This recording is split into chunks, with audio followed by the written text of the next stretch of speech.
بسم اللہ الرحمن الرحیم۔ السلام علیکم ورحمۃ اللہ وبرکاتہ۔ حکایت صحابہ رضی اللہ تعالیٰ عنہ سے ہے۔ حضرت عمر رضی اللہ تعالیٰ عنہ کے صدقے کے دودھ سے قے۔ حضرت عمر رضی اللہ تعالیٰ عنہ نے ایک مرتبہ دودھ نوش فرمایا کہ اس کا مزہ کچھ عجیب سا نیا سا معلوم ہوا۔ جن صاحب نے پلایا تھا ان سے دریافت فرمایا کہ یہ دودھ کیسا ہے، کہاں سے آیا؟ انہوں نے عرض کیا کہ فلاں جنگل میں صدقے کے اونٹ چل رہے تھے، میں وہاں گیا تو ان لوگوں نے دودھ نکالا جس میں سے مجھے بھی دیا۔ حضرت عمر رضی اللہ تعالیٰ عنہ نے منہ میں ہاتھ ڈالا اور سارے کا سارا قے فرما دیا۔ فائدے میں حضرت فرماتے ہیں ان حضرات کو اس کا ہمیشہ فکر رہتا تھا کہ مشتبہ مال بھی بدن کا جز نہ بنے، ذائقہ بالکل حرام، جیسا کہ ہمارے اس زمانے میں شائع ہو گیا۔ ایک دوسرے واقعہ حضرت ابوبکر صدیق رضی اللہ تعالی عنہ کا احتیاطاً باغ وقف کرنا۔ ابن سیرین رحمہ اللہ کہتے ہیں کہ حضرت ابوبکر صدیق رضی اللہ تعالیٰ عنہ کی جب وفات کا وقت قریب آیا تو آپ رضی اللہ تعالیٰ عنہ نے حضرت عائشہ رضی اللہ تعالیٰ عنہ سے فرمایا کہ میرا دل چاہتا تھا کہ بیت المال سے کچھ لوں، مگر عمر رضی اللہ تعالیٰ عنہ نے نہ مانا کہ دقت ہوگی اور تمہاری تجارت کی مشغولی سے مسلمانوں کا حرج ہوگا۔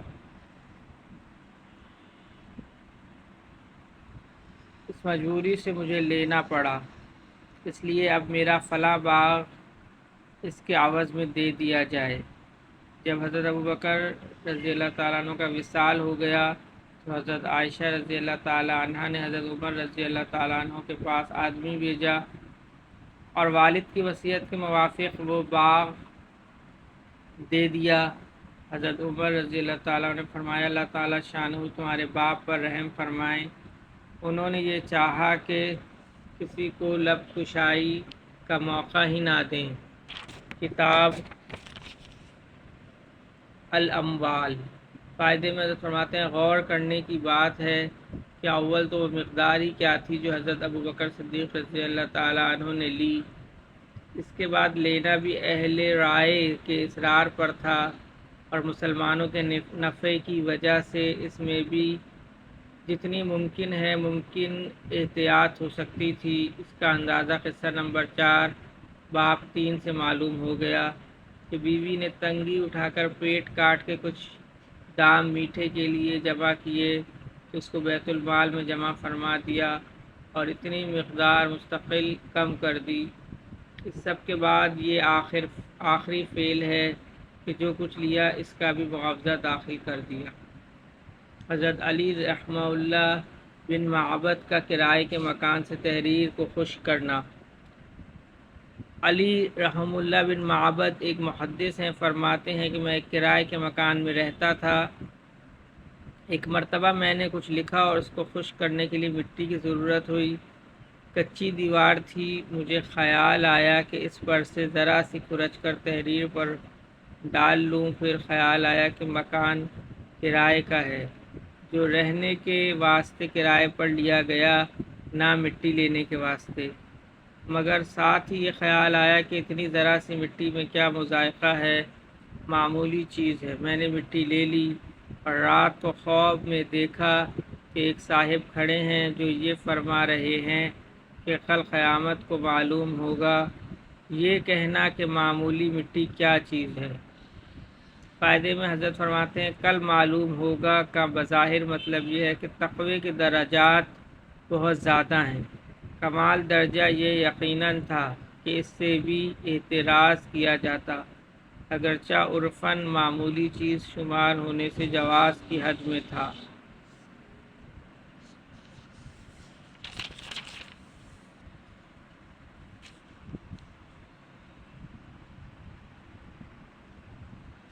حضور صلی اللہ علیہ وسلم کا ارشاد جس کا کھانا پینا حرام ہو اس کی دعا قبول نہیں ہوتی۔ نبی اکرم صلی اللہ علیہ وسلم کا ارشاد ہے کہ اللہ تعالیٰ شانہ خود پاک ہیں اور پاک مال ہی کو قبول فرماتے ہیں۔ مسلمانوں کو اس چیز کا حکم دیا کہ جس کا اپنے رسولوں کو حکم فرمایا۔ چنانچہ کلام پاک میں ارشاد ہے، ترجمہ: اے رسولو، پاک چیزوں کو کھاؤ اور نیک عمل کرو، میں تمہارے اعمال سے باخبر ہوں۔ دوسری جگہ ارشاد ہے، اے ایمان والو، ہمارے دیے ہوئے پاک رزق میں سے کھاؤ۔ اس کے بعد حضور صلی اللہ علیہ وسلم نے ایک شخص کا ذکر فرمایا کہ لمبے لمبے سفر کرتا اور مسافر کی دعا قبول ہوتی ہے، اور اس کے ساتھ ہی بکھرے ہوئے بالوں والا، غبار آلود کپڑوں والا، یعنی پریشان حال، دونوں ہاتھ آسمان کی طرف پھیلا کر کہتا ہے، اے اللہ، اے اللہ، اے اللہ، لیکن کھانا بھی اس کا حرام ہے، پینا بھی حرام ہے، لباس بھی حرام ہے، ہمیشہ حرام ہی کھایا، تو اس کی دعا کہاں قبول ہو سکتی ہے؟ فائدے میں حضرت فرماتے ہیں کہ لوگوں کو ہمیشہ یہ سوچ رہتا ہے کہ مسلمانوں کی دعائیں قبول نہیں ہوتی، لیکن حالات کا اندازہ اس حدیث شریف سے کیا جا سکتا ہے۔ اگرچہ اللہ جل شانہ اپنے فضل سے کبھی کافر کی بھی دعا قبول فرما لیتے ہیں، چاہے کا فاسق کی، لیکن متقی کی دعا اصل چیز ہے۔ اسی لیے متقیوں سے دعا کی تمنا کی جاتی ہے۔ جو لوگ چاہتے ہیں کہ ہماری دعائیں قبول ہوں، ان کو بہت ضروری ہے کہ حرام مال سے احتراز کرے، اور ایسا کون ہے جو یہ چاہتا ہے کہ میری دعا قبول نہ ہو؟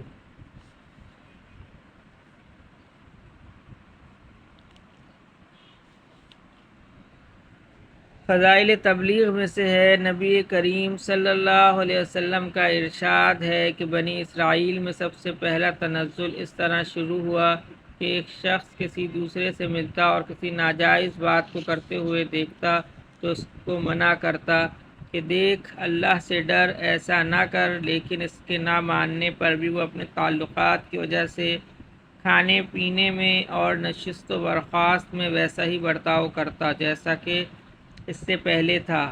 جب عام طور پر ایسا ہونے لگا تو اللہ تعالیٰ نے بعضوں کے قلوب کو بعضوں کے ساتھ خلط کر دیا، یعنی نافرمانوں کے قلوب جیسے تھے، ان کی نحوست سے فرما برداروں کے قلوب بھی ویسے ہی کر دیے۔ پھر ان کی تائید میں کلام پاک کی آیتیں پڑھیں۔ اس کے بعد حضور صلی اللہ علیہ وسلم نے بڑی تاکید سے یہ حکم فرمایا کہ امر بالمعروف اور نہی عن المنکر کرتے رہو، ظالم کو ظلم سے روکتے رہو، اور اس کو حق بات کی طرف کھینچ کر لاتے رہو۔ دوسری حدیث میں وارد ہے کہ حضور صلی اللہ علیہ وسلم تکیہ لگائے ہوئے بیٹھے تھے، جوش میں اٹھ کر بیٹھ گئے اور قسم کھا کر فرمایا کہ تم نجات نہیں پاؤ گے جب تک کہ ان کو ظلم سے نہ روک دو۔ ایک اور حدیث میں آیا ہے کہ آپ صلی اللہ علیہ وسلم نے قسم کھا کر فرمایا کہ تم امر بالمعروف اور نہی عن المنکر کرتے رہو اور ظالموں کو ظلم سے روکتے رہو اور حق بات کی طرف کھینچ کر لاتے رہو، ورنہ تمہارے قلوب بھی اسی طرح خلط کر دیے جائیں گے جس طرح ان لوگوں کے کر دیے گئے، اور اسی طرح تم پر بھی لعنت ہوگی جس طرح ان پر یعنی بنی اسرائیل پر لعنت ہوئی۔ قرآن پاک کی آیات تائید میں اس لیے پڑھی کہ ان آیات شریفہ میں ان لوگوں پر لعنت فرمائی ہے، اور سبب لعنت من جملہ اور اسباب کے یہ بھی ہیں کہ وہ منکرات سے ایک دوسرے کو نہیں روکتے تھے۔